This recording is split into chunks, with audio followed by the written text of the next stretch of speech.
And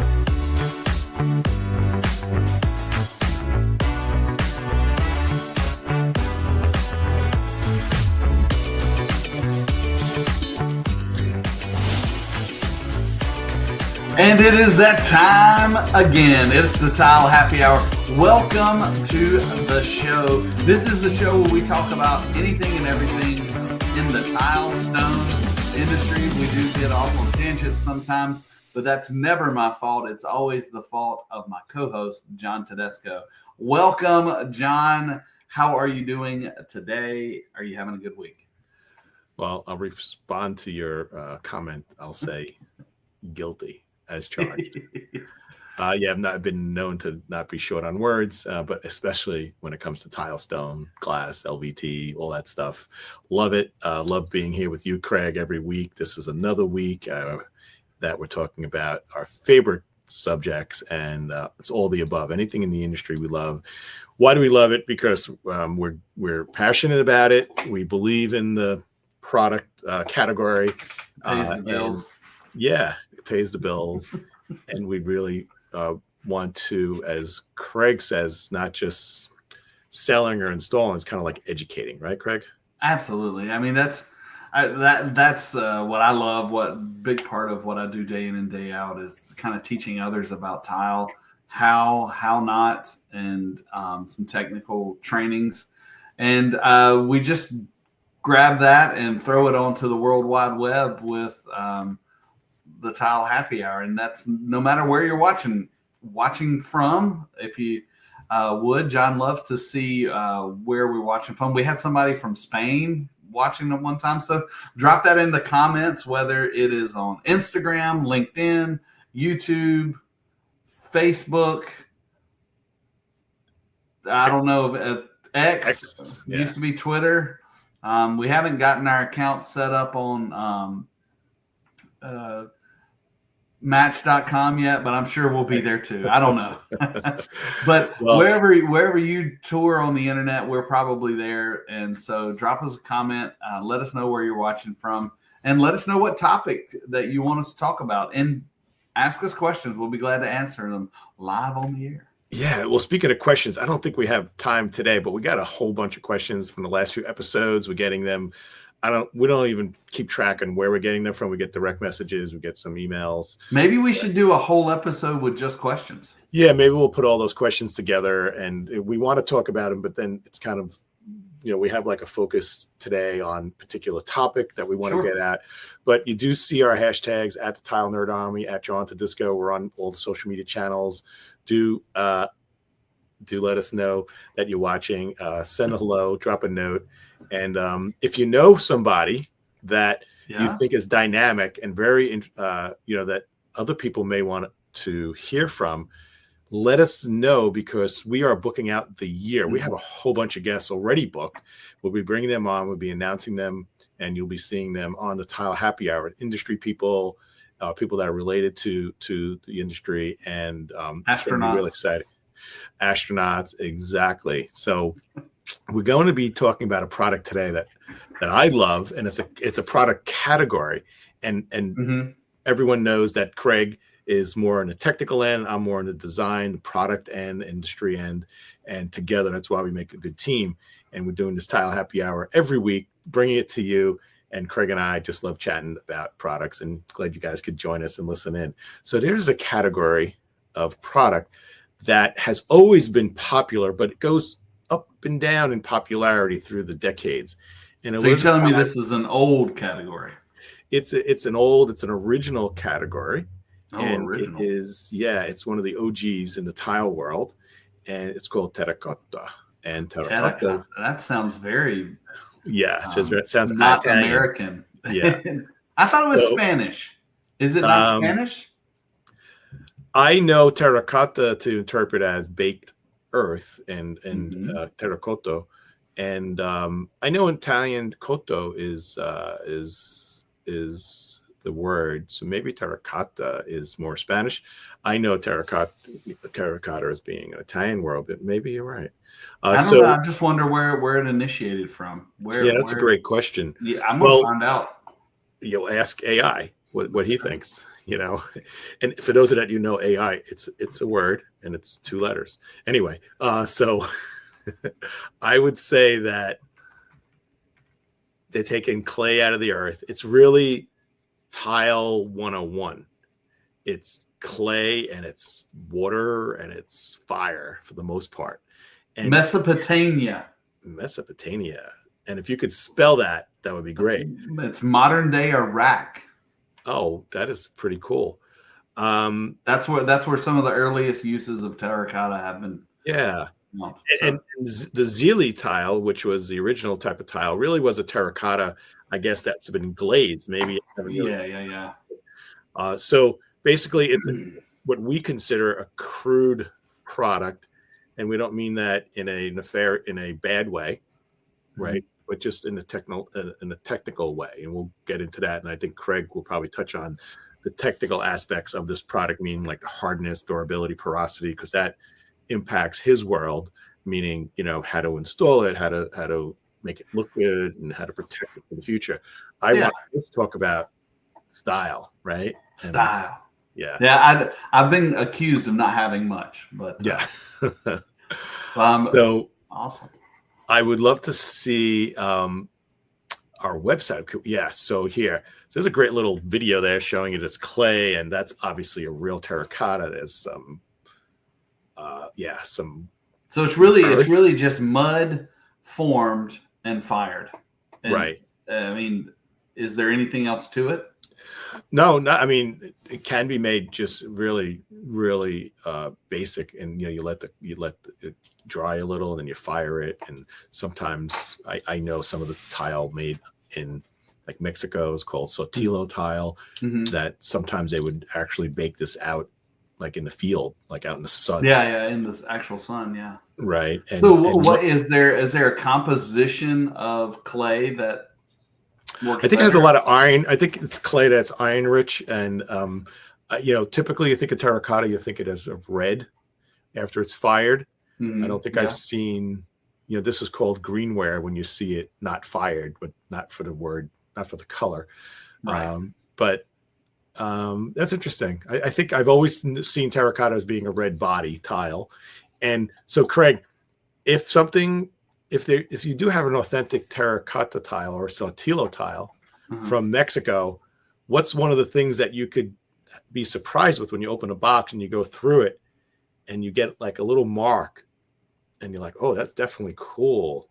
What could that be? Any thoughts? I'm not exactly sure what you're saying. So I'm probably explaining it wrong, but you have like an impression of a fox or a chicken actually in the clay. That's like a stamp of that this is natural, because you have this out in the fields drying in the sun, but before it's like putting your initials into concrete. Exactly. Or it's like fossilized, right? You find something with a fossil. It's actually a very young fossil, I guess. If your chicken steps on your terracotta right. and they fire it, right? It's kind of a fossil. Right. So that was always cool. But in the Northeast in the United States, there was a time where the terracotta fell off a lot more than on the Western states, because a lot of the Western states have a lot of influence from, Mexico and Southwest style and Sedona. So there was a time recently where terracotta was like completely void, and now it's back. Now I'm thinking about kind of some modern tiles, and I go back to my commercial days of quarry tile. Is quarry tile made to be the faux terracotta? Do you know if that was the purpose? That's a great question. There's not many people I have tile nerd conversations with other than you, Craig. So this is the first time that question's been posed to me, but I will answer that because I have an opinion. Yes, I think so. I think terracotta quarry tile is like the CD as opposed to the 8-track tape, gotcha. Right? So it's still the same thing, but it's done in a different way, a little better. How is it better? The clays are maybe a little more refined, a little not as crude. Factory kind of blended, pressed, and I think they're curated. The clay is curated a little more, not as much as a porcelain, definitely not. Correct. and from certain regions of the country, don't have a terracotta type clay. It's more abundant than some of the white clays. And then it's fired at a higher temperature. Or sometimes it's pressed, where it's or extruded. So that's as true opposed too, to made by hand. So real terracotta is often just, as you saw in that video, kind of just made by hand. So that's good. And I don't want to use the word bad, but it's good and bad. So the handmade gives it a certain look, but it also, you can just tell, you can just imagine how much pressure a human hand could put, as opposed to like a machine that's going to extrude the tile or, I would assume they're a quarry tile, apples to apples, probably quarry tile is a little more dense than terracotta. It is a lot different. And well, I don't know. I thought about that because I remember when I started in the industry, in where I'm from in the Southeast, you don't see a ton of terracotta, but almost every commercial kitchen is a quarry tile, which looks very similar to terracotta, especially if you get the red. So I figured I'd ask you because I knew you'd know. Right. Well, the reason for it is, you would never have a terracotta tile in a commercial application unless it's an aesthetic in a Mexican restaurant, let's say. But back of house, as we call it, back of house in a restaurant is what the consumer doesn't see behind the bar, in the kitchen. And they use a quarry tile primarily because it's durable. It's kind of dark, so it's a little forgiving looking if it gets a little dirty. Yeah, but it's also cheap. Or let me rephrase. Let me say it used to be cheap. Inexpensive, Inexpensive is the word. It used to be inexpensive. It's kind of the part of the industry that's faded off to just a handful of manufacturers. And I'm not going to equate it too much to like the LP. Like the LP album went out, the vinyl album. Now it's coming back a little, and it's specialty people are making it, and it's super expensive. But it's a little like that. There's just a few manufacturers doing it, and the raw material costs and the energy costs have gone up so much that it's no longer the cheap option. It used to be Dow or American Only and Quarry or Summit Metropolitan. Quarry. Metropolitan was. I thought it was very interesting. Like over the last year, we added it to our catalog, the quarry tile. It's amazing. It truly, yeah, and it's real popular. And I think if it was as mainstream as it used to be, I don't think Tilbar would have taken it on. Agreed. Because all these other manufacturers are out there putting it out there. And then slowly as the availability in the factory started, waning off, it turned out that there was a void in this where it used to be such a commodity item that wouldn't be a product for Tilbar because it's such a commodity item. But now, because of that, it is, and it's selling really well. We actually have a supply chain. Like sometimes we can't get enough of it. Really. Yeah. Well, I got you off topic. We're not here to talk about quarry tile. We're here to talk about terracotta. Yeah. And the terracotta look. So a natural terracotta. Can you use that outside, John? Depends on where you live. And it made me think, I do remember speaking to a factory called Seneca Tile, and I had suggested that they call their quarry tile American Terracotta, like they should trademark it. American Terracotta. And I don't think they ever did that. They should have done that. Hashtag American Terracotta. Yeah, I think that would have been great. So your question was if you can use this anywhere, you can use it outside. If you live in Mexico or some really hot environments, yes, absolutely. If you're in a cold environment where what we call in the industry freeze-thaw scenarios, the tile needs to be freeze-thaw stable. Can you tell us what that means, Craig? Yeah, freeze-thaw stable is it's just part of the technical specification that means your tile will not fail if it has a high moisture content due to the environment. So for instance, you've got your very porous tile outside and it rains and that tile gets completely soaked with rainwater. And then before it has the chance to dry out, it freezes. And we all know that when water freezes, it becomes ice and it expands. So that creates a failure in a tile.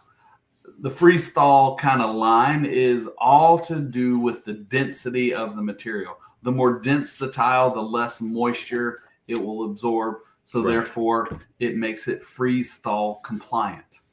Got it. So basically, there's a test of some sort where you freeze it and you thaw it, and if it didn't fall apart and crumble, it's considered stable. And I guess you got to introduce moisture. That's the key. Yes. Okay. Got it. I have questions. Obviously, Tilbar is a large company, and I deal with reps all across the nation, which are in many different climate zones.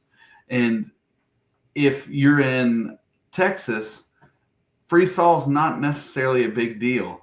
But also, if you're in an area like where John's from in the north, if you have a product that is not freeze thaw compliant, but it's not outside to where the moisture is, it probably will be okay.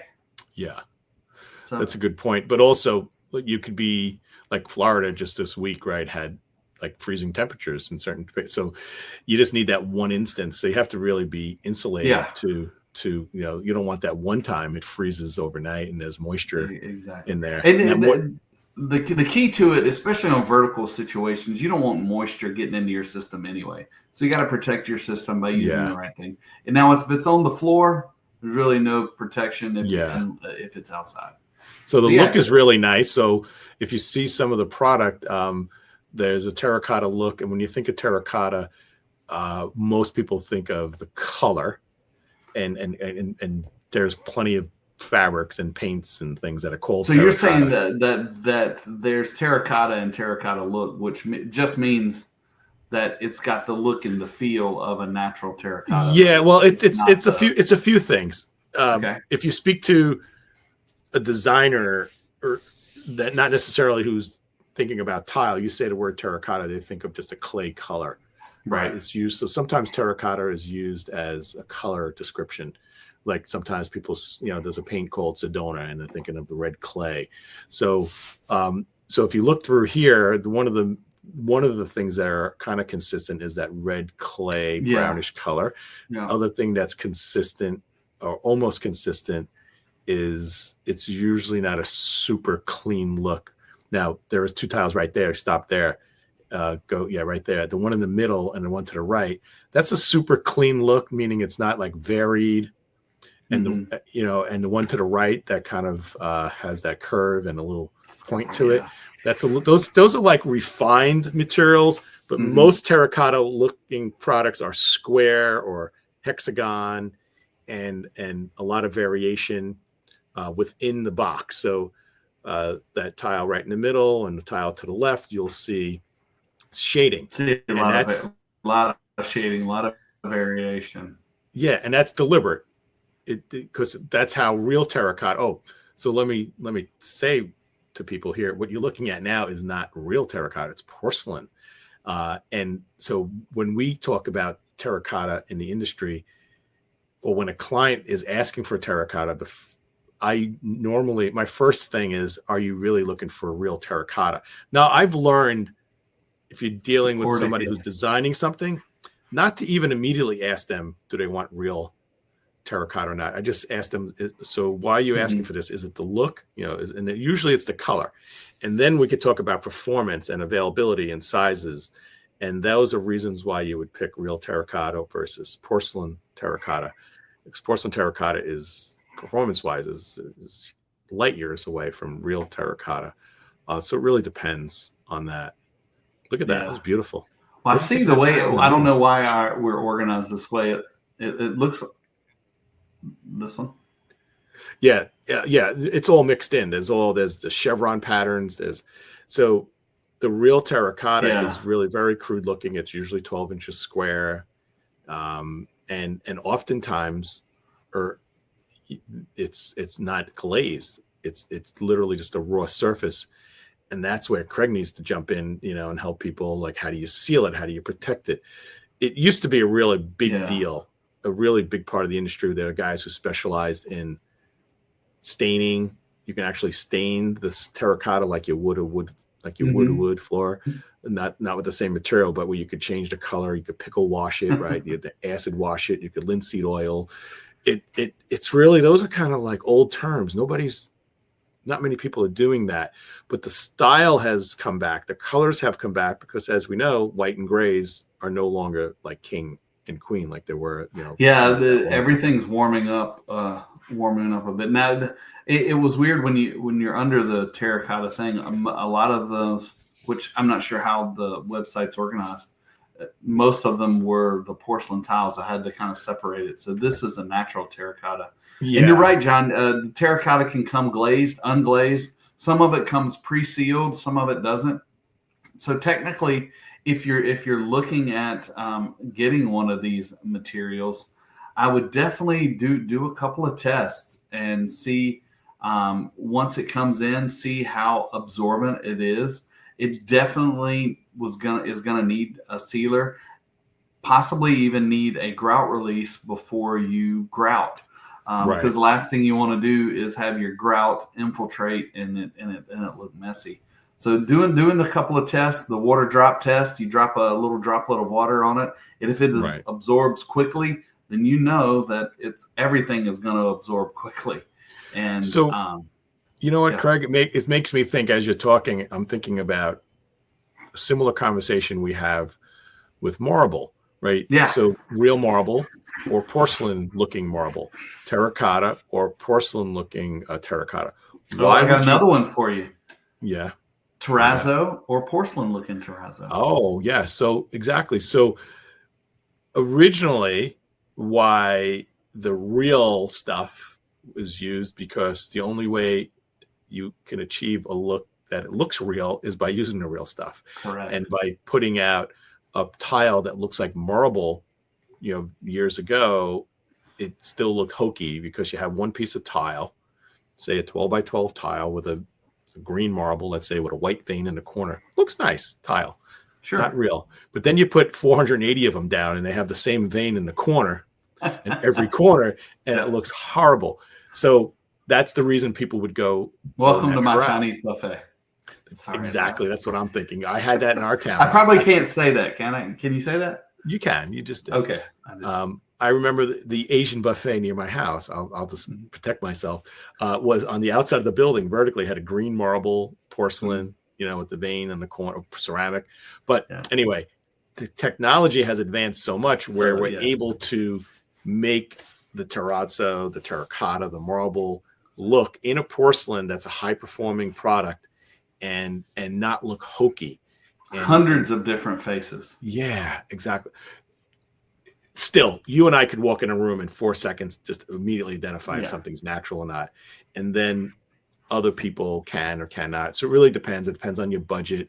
Mm-hmm. It's also a commitment. If you get marble, terrazzo, or terracotta, there is some installation differences in installing it. There's sealing costs involved. Mm-hmm. Maybe maintenance may change. Yeah. So why would someone want to use the real stuff, Craig?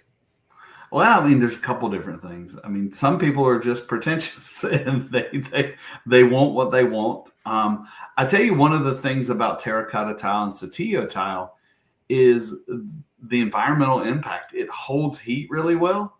Yeah. So it's where you think normally tile is cold underfoot. These tiles are warmer underfoot. So that is a part of it. They're also just unique. You've got that handmade look. You've got that artisanal look, which then can cause some installation problems if you don't have a qualified installer and you're not managing expectations.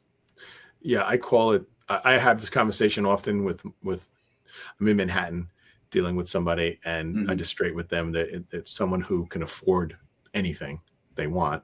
Yeah. And I'll just they ask me the question, well, what do I want? Do I want porcelain? Do I want real marble? Let's say if we're talking about marble. And I straight out tell them it's a snob factor. Yeah. I'm not saying you, but I'm just saying in general, if you're concerned about building that house in the Hamptons and you want to list in the listing that you have, marble from Italy in there, and then use marble from Italy, knowing that there may be some maintenance, but no big deal. They can afford it. You can, and it's not like those are products that high demand of maintenance. And also, when you are dealing with the natural material, be it, let's take it another step further, wood. We have tile that looks like wood. Why use real wood versus porcelain wood? There's no way you could look at a natural floor and not say, wow, this is amazing, right? So some of the replicas are good, and some of them are great. And I tell you, and if you can get past the benefits of a porcelain tile are for maintenance, durability, all those things are far outweigh. So John, we talked a lot about terracotta. I want to bring up one more thing before we head off here. And we always talk about managing expectations. You were talking about that with the design. One of the things that you're going to deal with, and I'm going to bring up this picture here. Notice on this 3x6 terracotta, none of those are the same. Right. And I tell people you pay extra for that. And I That's turn right. around, I'm not kidding. So when you have a marble that has variations, imperfections, or you have a terracotta tile like this, that's irregular. And the tile guys, if he's a novice or a do-it-yourself, he's like, oh, this tile's crap. I'm like, no, this was $50 a foot. It's handmade, and you're paying extra for that. So what do you think that group of 6 tiles would look like if it were only had an 1/8 of an inch joint between it? Well, it wouldn't look good. So, I mean, first, that's a little too much grout there. That's like 3 feet of grout. That's right. Agreed. I would say a 1/4 inch grout joint would probably be Quarter recommended. to 3/8. I mean, a lot of these terracottas, you notice how none of the corners are square, and what that does is when you have a tile that's irregular, if you try to tighten up the joints, your installation can get out of level and out of plumb really quick. And so by widening the joints and understanding that there's variations, popping lines, as we talked about before in our past podcast, doing a dry layout and making sure you know where you're going and what you're doing, you can make this look really good. But if you go and try to install this like a 3x6 subway tile, you may not get paid. Right. And the good news is with a terracotta tile, a big grout joint is expected to be the look. That is part of the look, yes. So, because we could give the suggestion to put a big grout joint, and it's very forgiving, and the tile guys love that, and that's great. But we could also give that same suggestion for a marble porcelain. Let's put a 1/4 inch grout joint, but it looks like heck, because no real marble should be installed far apart. So the design intention of a marble look is to look seamless, to almost look like you put a slab of marble on the wall, even though the tiles were 12 by 24. You put them as close as you can, the veining, and then you grout it, and it looks almost like one big slab of marble. That's the design intent. Terracotta tile is intended to look like individual tiles with a lot of variation, and you're going to get that. So in a way, it's a little harder to install because it's irregular, even in thickness and all that stuff, and you need to seal it. But in a way, it's easier because there's no demand on you to put it. If someone says, I want a terracotta grout, I want a terracotta tile, and I want no grout joint, which people say all the time for all the other tiles, then they have to step back and say, what are you talking about? That's not a thing. Managing expectations, which do that as far in advance as you can. I like the terracotta. I like the look, and I'm glad it's kind of come back. I hope it stays for a little bit. Yeah, and especially with the porcelains, because some people just aren't cut out for the real stuff. You need the better installer and all that stuff, and longevity and wear patterns. So I like the fact that it's come back, but it's come back because the porcelains look so real. You can get the look and you get the performance out of it. But I would never discourage anyone to do a real terracotta as long as they know what they're in for. Yeah. So check out the website, look around, people.